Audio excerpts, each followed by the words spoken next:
1 अप्रैल 2020। दुनिया एक तरफ कोरोना महामारी से लड़ रही थी, देश में लॉकडाउन लगा था और सड़कों पर सन्नाटा था।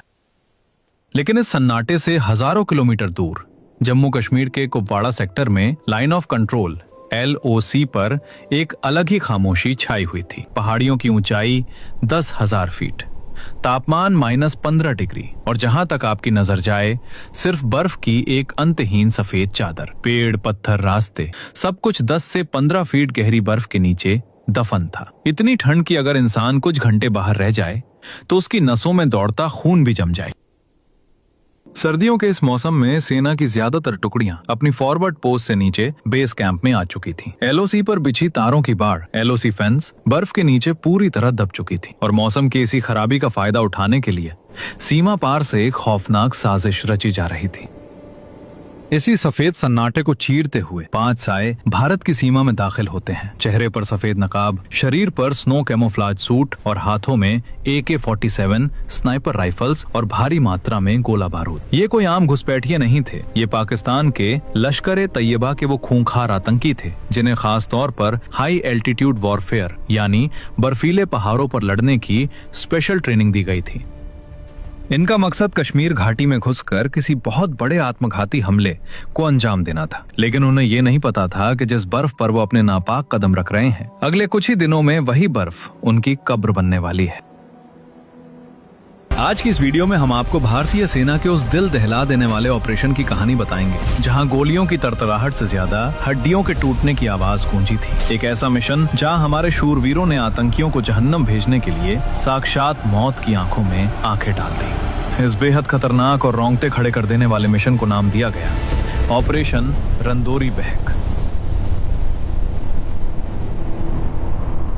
चूंकि फौज नीचे उतर चुकी थी, इसलिए LOC की निगरानी हाईटेक ड्रोन्स और UAV के जरिए की जा रही थी। 1 अप्रैल की दोपहर कमांड सेंटर में बैठे जाट रेजिमेंट के एक ड्रोन ऑपरेटर की नजर स्क्रीन पर पड़ती है। उसे LOC के पास शमशाबरी रेंज की पहाड़ियों पर बर्फ में कुछ पैरों के निशान दिखाई देते हैं। पहले लगा कि शायद किसी जंगली जानवर स्नो लेपर्ड के निशान होंगे, लेकिन जब ड्रोन को जूम किया गया तो ऑपरेटर की आंखें फटी रह गईं। निशान एक सीध में थे, बिल्कुल मिलिट्री फॉर्मेशन में। वो समझ गया कि ये इंसान के भेष में पाकिस्तानी भेड़िए हैं। तुरंत अलार्म बजता है। कमांडिंग ऑफिसर के आदेश पर बिना एक पल गवाए 8 जाट रेजिमेंट के जवानों की एक टुकड़ी उसी वक्त उन निशानों का पीछा करने के लिए निकल पड़ती है। बर्फ में चलते हुए घंटों बाद शाम के वक्त हमारी फौज का सामना उन 5 आतंकियों से होता है। दोनों तरफ से भीषण गोलीबारी शुरू होती है, लेकिन ये आतंकी बेहद चालाक थे। वो जानते थे कि खुले में लड़ना बेवकूफी है। उन्होंने सफेद कपड़े पहने थे और वहाँ बर्फ का तूफान आ रहा था। इसी खराब मौसम और ढलती शाम का फायदा उठाकर वो आतंकी वहाँ से भाग निकलते हैं। 2 और 3 अप्रैल अगले 2 दिनों तक यही चूहे बिल्ली का खेल चलता रहा। आतंकियों को घेरने के लिए भारतीय सेना ने 41 राष्ट्रीय राइफल्स RR और 27 राष्ट्रीय राइफल्स को भी मैदान में उतार दिया। कई बार आतंकियों से आमना सामना हुआ, गोलियां चली, लेकिन हर बार वो घने देवदार के जंगलों और बर्फ के टीलों के पीछे छुपकर बच निकलते। सेना समझ चुकी थी कि आतंकी नहीं है, ये पहाड़ों पर लड़ने में माहिर हैं और अगर ये रिहायशी इलाकों आवा, जुरहामा, सफलपोरा तक पहुंच गए तो भारी तबाही मचाएंगे। 4 अप्रैल 2020 सेना का सब्र टूट चुका था। एक हाई लेवल मीटिंग की गई और फैसला लिया गया कि अब इन आतंकियों को कोई मौका नहीं दिया जाएगा। आसमान में हेरोन UAV ड्रोन उड़ाए गए। इन ड्रोन्स के थर्मल सेंसर्स ने -15 डिग्री की ठंड में पेड़ों के नीचे छिपे उन 5 आतंकियों के शरीर की गर्मी को पकड़ लिया। आतंकियों की सटीक लोकेशन मिल चुकी थी। इलाका था रंडोरी बहक। अब बारी थी चूहों के बिल में शेरों को उतारने की। और भारतीय सेना में जब खौफनाक शिकार की बात आती है तो एक ही नाम गूंजता है, पैरा स्पेशल फोर्सेस। इस मिशन के लिए चुनी गई 4 पैरा SF। ये वही घातक यूनिट हैं जिसने 2016 में पाकिस्तान में घुसकर सर्जिकल स्ट्राइक को अंजाम दिया था, जिनका मोटो ही है शत्रुजीत। इस ऑपरेशन की कमान सौंपी गई सूबेदार संजीव कुमार को। उनकी टीम में 5 और कमांडोज थे, हवलदार Devendra Singh, paratrooper Balakrishna, paratrooper Amit Kumar, paratrooper Chhatrapal Singh, paratrooper Sonam Tshering Tamang. ये 6 जवान वो थे जिनके सीने पर बलिदान बैज चमकता था। इन्हें पता था कि ये एक सुसाइड मिशन हो सकता है, लेकिन मातृभूमि की रक्षा के लिए इन्हें अपने खून का एक एक कतरा बहाना मंजूर था।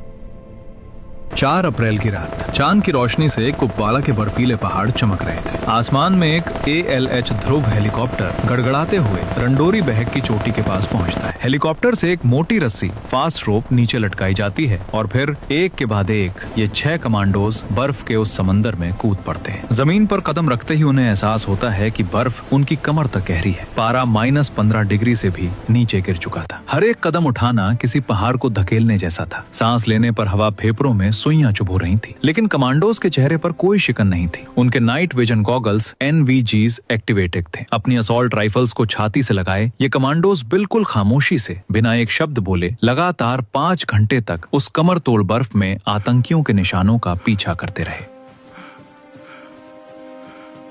सुबह के करीब 4 बज चुके थे। अंधेरा छटने लगा था। तभी सबसे आगे चल रहे सूबेदार संजीव को बर्फ पर बिल्कुल ताजे पैरों के निशान दिखाई देते हैं। उन्होंने हाथ के इशारे से टीम को रुकने को कहा। वे समझ गए थे कि शिकार अब बस चंद कदमों की दूरी पर है। टीम ने खुद को 2-2 की 3 टुकड़ियों में बांट लिया।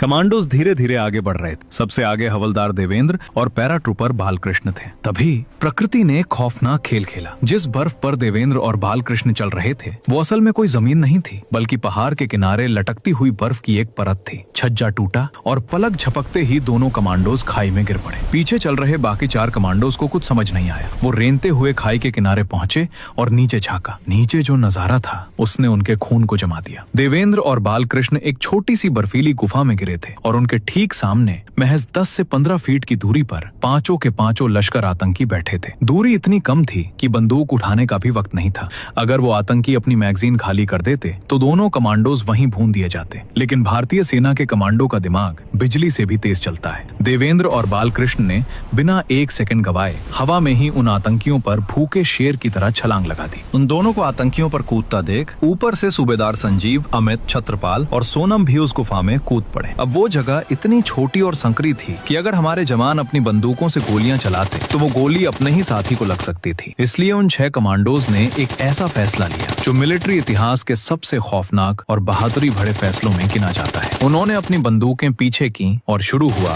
हैंड टू हैंड कॉम्बैट, यानी निहत्थे हाथों और चाकुओं की जंग। गुफा के अंदर मौत का तांडव शुरू हो चुका था। देवेंद्र और बालकृष्ण ने अपनी जान की परवाह किए बिना 2 आतंकियों को दबोच लिया। आतंकियों ने अंधाधुंध गोलियां चलानी शुरू कर दी। देवेंद्र और बालकृष्ण का शरीर गोलियों से छलनी हो गया, लेकिन मरने से पहले उन्होंने अपने हाथों से उन 2 आतंकियों की गर्दन तोड़कर उन्हें सहन्नुम भेज दिया। अपने 2 साथियों को गिरता देख पैराट्रूपर अमित कुमार का खून खौल उठा। एक 27 साल का जवान आतंकियों पर काल बनकर टूट पड़ा। सामने से एक आतंकी ने अपनी AK-47 का पूरा बर्स्ट अमित के सीने पर उतार दिया। 1, 2, 5, 10, 15 गोलियां। अमित कुमार के शरीर में 15 गोलियां घुस चुकी थी। खून फव्वारे की तरह बह रहा था। एक आम इंसान 2 गोलियों में दम तोड़ देता है, लेकिन ये एक पैरा SF कमांडो था। 15 गोलियां खाने के बाद भी अमित जमीन पर नहीं गिरे।